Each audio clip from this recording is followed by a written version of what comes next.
Hi, Godcloud. Thank you so much for doing this interview. You've had an impressive journey in the music industry, working on a variety of projects that showcase your versatility as a highly skilled musician, performer, and artist. You've been a large influence in the innovative realm of music NFTs, revolutionizing how artists share and monetize their work, and have produced an incredible body of music, new tech, education, and collaborations. Can you tell us more about your history in music and projects you've worked on, including your latest project? Been around music my whole life. My pops played and everything. Played violin in primary school. Started playing bass in primary school as well. I completely dropped violin by middle school. When I was in high school, though, I was playing with a lot of older cats and everything. Had a band, had a jazz band, amongst several other punk bands too in high school. As I started to develop more on bass, I went from playing punk stuff and doing Nirvana covers to wanting to be like Victor Wooten and Jaco Pastorius. That got me to playing with a lot of older cats. So by the time I got out of high school, I had already had a lot of live experience, but was tired of playing with the bands. There was always so much bullshit that came with playing with the bands. So I graduated in 04, became Godcloud in 07, went in really hard with rapping and producing, ended up connecting with a worldwide crew created by this radio DJ named Hip Hop Fury out of Toulouse, France. And he had us making content basically for his radio show. He would pair producers and rappers and help us make these tracks, and then he'd play them. That was my first time really getting a lot of global recognition, and that was huge for me. That ended up fizzling out, back to being Godcloud again. Ended up connecting with a kid I went to school with. He had a band that was originally called the Young Bloods, but they fell apart. He had this new band called Outlier. It was just him at the time. Him and this other engineer had wrote these songs, but they had a falling out, so he lost some masters and entered Godcloud with all the music equipment and all the stuff. Helped put the band together. We're practicing on all my gear. I'm creating the backing tracks and everything, as we didn't have it for our live shows. Then again, we end up butting heads as per usual. So I'm out of that band, and now I'm back to just being Godcloud, and I really go hard at the finger drumming and being Godcloud. I'm going to make this really big. So ended up working with some other cool people. Got to work with this rapper, Johnny Polygon,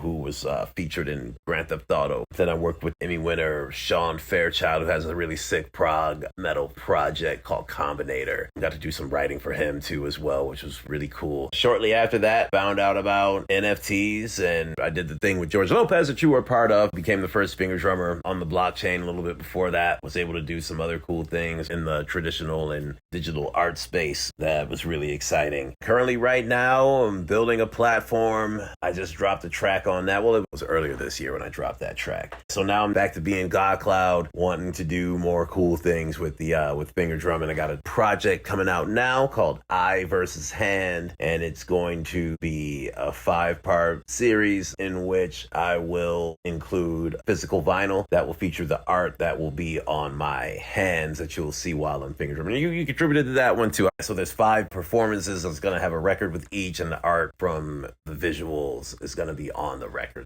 Blockchain technology has made waves, some good and some bad, across various industries, including music, providing new ways to ensure transparency, security, and ownership rights. As an artist pioneering the NFT space, you've seen firsthand how blockchain can impact the music industry. From your experience, what do you see as the main advantages of blockchain technology for musicians and the music industry as a whole? I've been here for a long time. Obviously, some people have been in here since 2016. I've been here since 2020. There really wasn't much for music here in the beginning. Nothing was really laid out. There was no proper vehicle for music. A lot of what's happened in the past is that we've been taking our cues from PFP projects and platforms like OpenSea, which weren't really geared towards how we consume music. But could you make a music NFT on OpenSea, on Mintable, on whatever? Yeah, you could. But are people going to keep going back there and just opening up their OpenSea to listen to it, or go into their MetaMask wallet to listen to it? No, they're not. Now the honeymoon phase is over. Few have made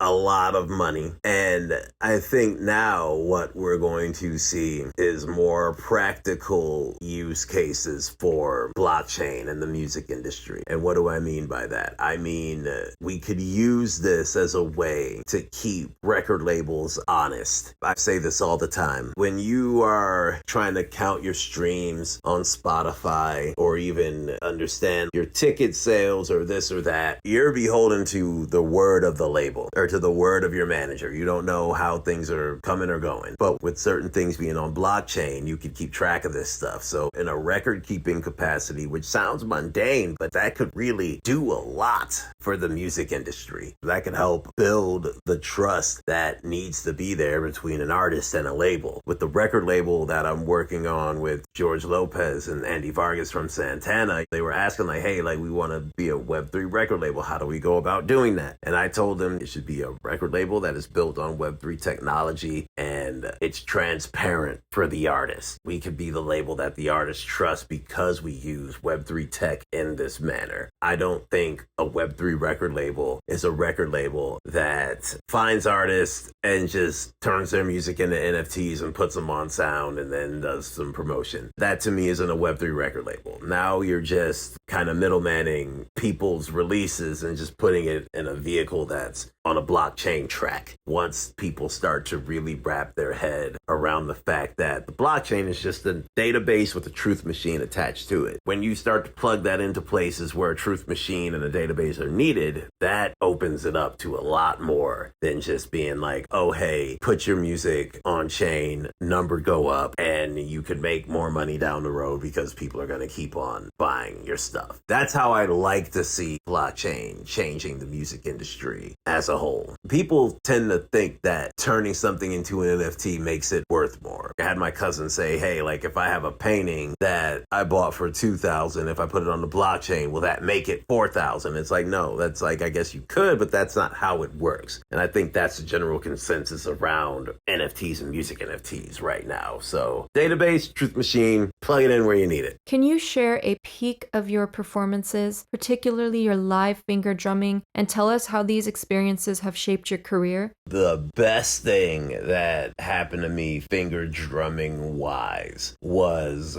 two things, perhaps three, was getting into this worldwide competition. It was called the Secret Sauce Battle, hosted by Gnarly Music and some other finger drumming influencer cats. Maybe like 1,500 people entered and only 16 of us made it through. And I made it to the final four, which was pretty exciting, but I still stand by that I could have won. I had some personal stuff going on that distracted me that I just couldn't put in the time that I wanted to into my performance. And I ended up losing. It ended up working out because I met some great people through it. Some of the judges I'm still friends with to this day. But doing that on that scale and going up against who I went up against and beating who I beat really helped solidify me and put me on the map as a finger drummer. Either before or after that, I think Reason started sharing my stuff to the point where if they came out with something new and I was using it, they would share my stuff and put that in the rotation. And that's where our relationship really started to blossom. So that was really exciting for me. And getting that validation too was huge. So all in like the span of a few months or maybe a year, I had got the validation from finger drumming community and from Reason. As I mentioned too, Akai started sharing my stuff. I think that was like a little bit before that. It was a Japanese branch. It was Akai Japan who started sharing my stuff a lot. It was really cool because back then, like my Twitter was in all Japanese. And that's why I have Godcloud tattooed in Japanese on my right forearm because of that. I was in such heavy rotation on Akai Japan's Twitter feed, which was pretty freaking dope. So, and then I started to participate in these, they were called beat ciphers. It was a global beat cipher. Every week we'd get a mix or something like a DJ or one of the other producers. And this wasn't for like any marbles or anything. They'd give us some music and we'd have to make like 3 or 4 tracks out of the music that they gave us. Memorex, who was a finger drummer that I had looked up to early on when I first got started. He was one of the guest producers that was on. So I'm like, holy shit, like I get the finger drum in front of Memorex, like okay. And hearing him give me that, nod his hat to me and being like, yo dude, like how the hell are you hitting the drum machine like that? That made my fucking day. That really put the batteries in my back and just got me excited about it so much more so than I already was. Through those beat ciphers, I had another rematch with one of the guys that I beat in the Secret Sauce sauce tournament, and I won again, which was major for me. And just doing that every week was great. Met a lot of great people who ended up coming into Web3 also. So doing those performances, this was all online. Doing all that stuff just really helped get me even more noticed. And then once people started digging in and seeing like, oh damn, like he's played in metal bands, he's played in jazz bands, he's done this, he's done that, like holy shit, that just got me even more respect. So yeah, those moments are really big for me. Me becoming the first ever finger drummer to drop an NFT on ETH, that is what spurred all of this. That's what spurred everything. You know, me selling a $25 NFT led to the car in the driveway and everything else, you know, which is like great moment. Yeah, this finger drumming stuff has really taken me far. Beyond your musical pursuits, you also have a connection to wrestling, which adds another layer to your multifaceted career. Wrestling, with its blend of athleticism and entertainment, shares some similarities with live music performances in terms of energy and audience engagement. How did you become involved in wrestling, and in what ways has this experience influenced your approach to music and performance? So my grandparents on my mother's side met at a wrestling match 70 years ago. Wow, crazy to think about. I owe my life to wrestling, oddly enough. Grew up, it was always around, would find old Betamax cassettes of old wrestling and growing up watching that stuff, plus watching what was on TV. And once I found out that it was, you know, not quote unquote fake, that kind of messed me up and took me away from it. Once I got a little older, I went to just check it out again, started watching it again. Fast forward, I'm in my early 20s, and one of my buddies I went to school with, who's also a musician, he went up to the local wrestling school, which I didn't even know we had one in town. But turns out that the wrestling school up here in Rochester, New York has been churning out WWE superstars for years. I just had no idea. He went up there, tried out, he got beat up, and he posted pictures of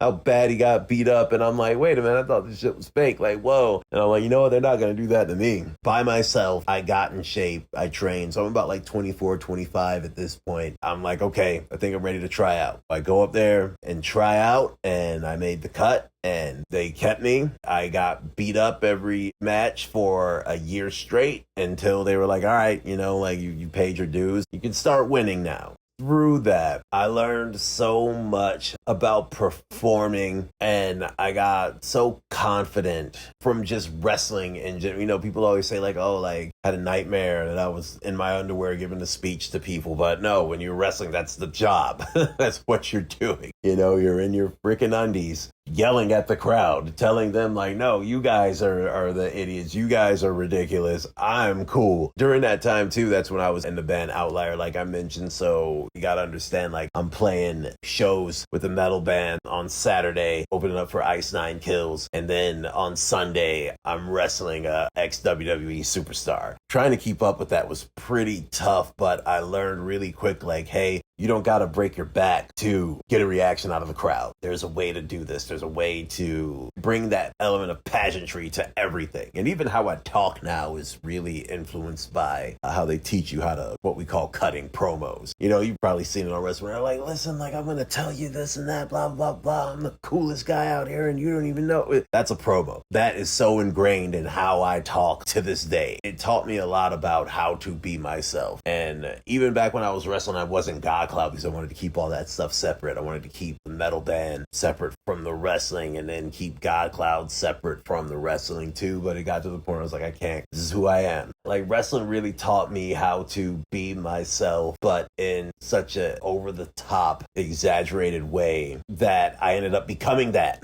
That's just me now. There's no difference from me in the ring and me now. Wrestling really helped me step into myself. Platforms like Spaces and Clubhouse impact so many artists' ability to connect. You've played a pivotal role in these networks, hosting countless events, panels, live music streams, and tech talks. In your experience, how do you see musicians connecting and collaborating in the future? I feel that right now we're in the middle of a pivotal decade. It's been going on 5 years since Clubhouse, since the pandemic, essentially. That's what really spurred a lot of this stuff. The pandemic happened. and everybody's on their phones. You can't go outside, so where do we turn? We turn to our phones. We turn to these communities that are growing in these apps on our phones. That's what happened to me with Clubhouse. Prior to that, I was working with a lot of people on Facebook, but it was really disjointed. Every now and then I'd meet someone who was really cool that I connected with, but Clubhouse really seemed to compartmentalize all the best people. So if I needed to find a great photographer, a great digital artist, boom, I could find them all right there on Clubhouse, and you can hear people's voices. You could listen to them talk, and you can tell how someone talks about what they do, if they're any good or not, if that makes sense. And I mean, some people can BS, sure, but you can listen to a motherfucker talk and be like, okay, they bout it. They bout they shit. You know what I mean? Clubhouse gave us the opportunity to do that. It's easy to fake on social media. It's easy to show your highlight reel. Let me talk to you every day. Let me see what you got cooking every day. And that's going to give me a great picture of who you are. I feel tools are going to develop and we're going to be able to create remotely, but work together like we're in the same room. And right now I'm even helping build something that is to that effect, like remote lossless video applications. I think that in the future, we've gotten the idea from Clubhouse. We've got the foundation. It's like, okay, I've been able to change my whole life, even working with you. All that came from Clubhouse, and we've been able to put together some really cool shit. All Clubhouse was just a big three-way call, but with a bunch of people, you know what I mean? It's everybody just on the phone talking, and so much came from that. But imagine if you can step into an arena where everybody can bring your music equipment and there's no latency and you can just jam and you can just rock. Imagine what would come from that if there was such a thing where you didn't have to send a WAV file and wait for somebody to do something to it. Imagine if we could all just show up and just play together. Imagine the things that would be created from that. Nobody would be worried about AI. That would be the new booster right there. It's like, hey, if you don't want to have to go out to the open mic all the time. That's something that I used to do back in the day. I used to go to these open mics all the time when I was younger. Right when I had got out of the house and everything, I was just walking around the city with my bass, and I would just go like, oh, there's an open mic here at this coffee shop. Somebody's playing some bongos. Like, bet, let me go slap, and while they, hit their drums, da da da da. That was how we connected prior. If you can kind of do like a roulette jam and just work with people, like imagine the connections that we'd make. And yeah, like I said, I think that Clubhouse, Green Room, Farhouse coming up off Barcaster now, I think all of that stuff is just kind of like laying the groundwork for what is to come in the next decade. I think we got another like 5-6 years, and then all this stuff's going to be ready for us to dive into and make magic with. Like I said before, we're in a pivotal decade. We're seeing it happen right now. And it's hard for me to even believe that I've been in Web3 for going on my 5th year now. It's like, whoa, like where'd the time go? But look at how much we've all accomplished. Look at how much the space has grown. There's growth in the ebbs too. I think that when it pulls back, that's growth right there as well. That's a smartening up. That's a being a bit more conservative with our energy, with our ideas. Sometimes you need to do that to make sure that you're putting out the best that you can possibly put out. These tools are going to expand and they're going to get better, and they're going to be more conducive with live performance and jamming. And once that, whatever that thing may be, is out and available, it's going to put music on a whole nother level, because I think it's going to make the musicians just that much better. Just like us connecting on Web3 has made us a lot smarter and has connected us a lot more too. I feel like it's really contributed to greater conscious overall.